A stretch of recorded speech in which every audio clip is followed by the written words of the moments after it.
Por lo que usted sabe, ¿el dinero que recibían por el trabajo que hacían era justo? Yo tengo serias dudas sobre eso.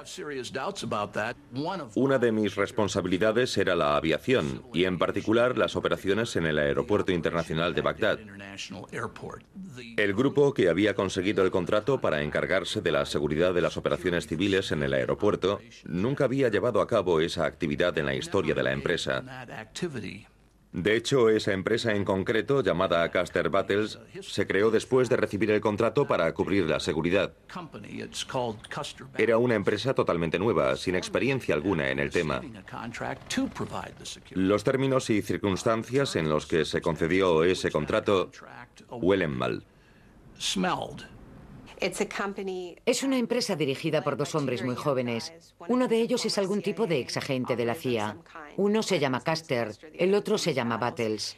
Se apropiaron del equipamiento del Aeropuerto Internacional de Bagdad, como carretillas elevadoras, que pertenecían al pueblo de Irak. Lo cogieron, lo pintaron y le pasaron la factura a la CPA por el valor total de esas carretillas elevadoras que habían robado al pueblo iraquí.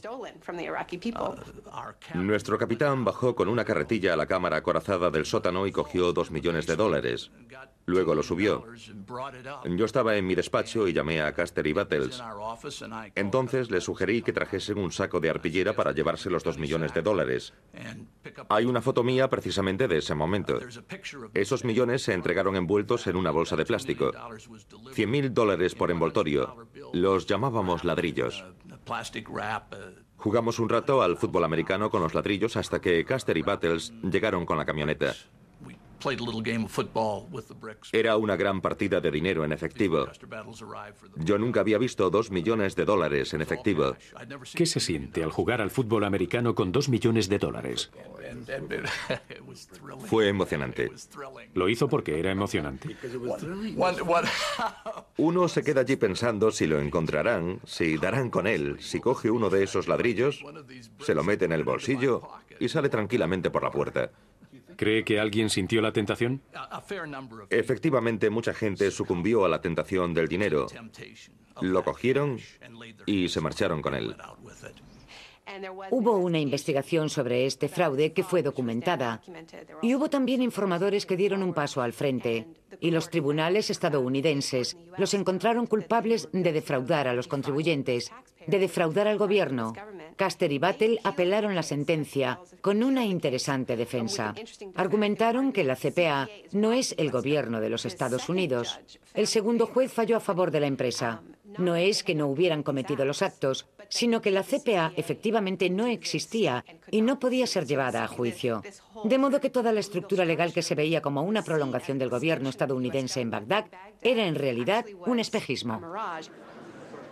Para poner la guinda al pastel, Paul Bremer, director de la CPA, consiguió la siguiente hazaña: hacer firmar un texto a Washington y a Bagdad a la vez que prohíbe toda persecución contra él o sus colaboradores en la CPA por cualquier cosa que hubiera podido pasar durante su mandato. Firmaron un documento por el que a ninguna de las personas que hacían negocios con la autoridad provisional de la coalición, a ninguno de los contratistas, podían pedírsele responsabilidades. Este periodo de la historia iraquí está totalmente fuera de la ley, totalmente fuera de cualquier forma de justicia normal. ¿Quién habría pensado que el primer año después de la guerra se resumiría así? Estábamos más preocupados por pagarle a esta gente, por repartir el dinero, que por ocuparnos de la gente que debería haber sido ayudada.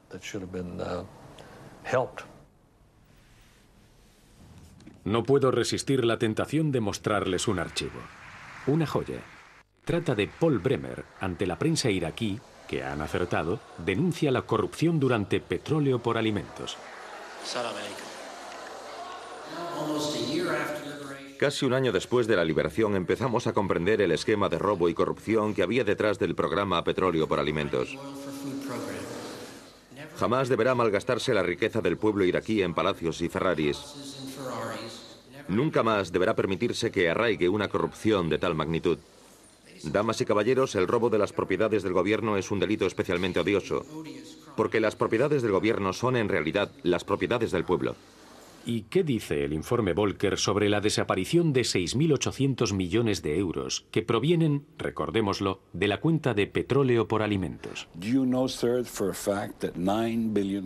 ¿Sabía usted, señor, que habían desaparecido 6.800 millones de euros? Sé que hay todo tipo de rumores y acusaciones y demás. Obviamente hay preguntas sobre el dinero iraquí que tenía la CPA. Sobre el dinero americano que tenía la CPA. Pero eso no formaba parte de nuestra investigación.